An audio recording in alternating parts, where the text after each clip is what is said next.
ইমাম মাহদী আসার পূর্বে প্রায় ৭০টি আলামত হাদিসে বর্ণিত আছে। তার মধ্যে প্রায় ৬৫টি পূর্ণ হয়ে গেছে। এর কয়েকটি নিচে তুলে ধরা হলো। মানুষের ধন সম্পদ বৃদ্ধি হবে।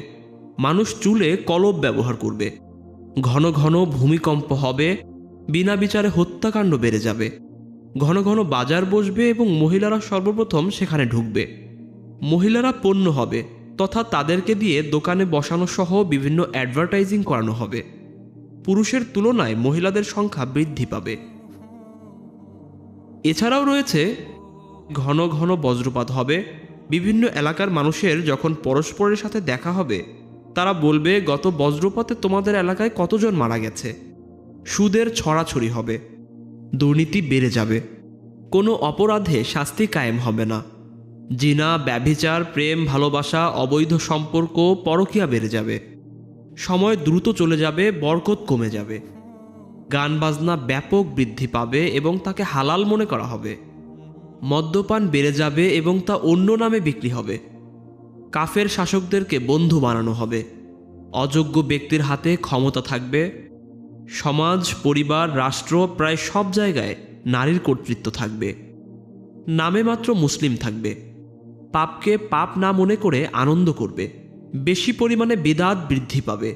আকাশ থেকে ফিতনা বর্ষিত হবে। বলা যেতে পারে আজকের যুগের স্যাটেলাইট বা ইন্টারনেট। মুসলিম উম্মাহের একদল মূর্তি পূজা করবে। দাসী তার প্রভুকে জন্ম দিবে, অর্থাৎ ছেলে মেয়ে তার মায়ের সাথে দাসীর মতো ব্যবহার করবে। গায়ক, গায়িকা, নর্তকীদের কদর বেড়ে যাবে। মুসলিমরা সব জায়গায় নির্যাতিত হবে। জিহাদ সহ আরও বিভিন্ন ফরজ বিধান থেকে মানুষ দূরে থাকবে। মূর্খরা আলেমদের ভুল ধরবে। ফুরাত নদী শুকিয়ে যাবে, যা বর্তমানে শতকরা ৯৪% শুকিয়ে গেছে। আর তা থেকে স্বর্ণের পাহাড় উঠে আসবে। শতকরা ৯৯% মানুষ তা নিজের মনে করবে এবং যুদ্ধে জড়াবে। মৃত্যুকে ভয় পাবে এবং জীবনের মায়া বেশি থাকবে। সৌদি নেতৃত্বে ৩টি ফাটল দেখা দিবে। বর্তমান বাদশার ৩টি ছেলে রয়েছে। আরও কিছু আলামত বাকি আছে, যা পূরণ হলে কিয়ামতের অপেক্ষা শুরু হয়ে যাবে।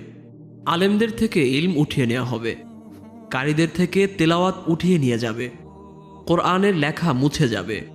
পশ্চিম দিক থেকে সূর্য উঠবে। মসজিদে চাকচিক্য থাকবে, কিন্তু মুসল্লি কম হবে। হে আল্লাহ, আমাদের ঈমানের উপর অটল অবিচল থাকার তৌফিক দান করুন। আমিন।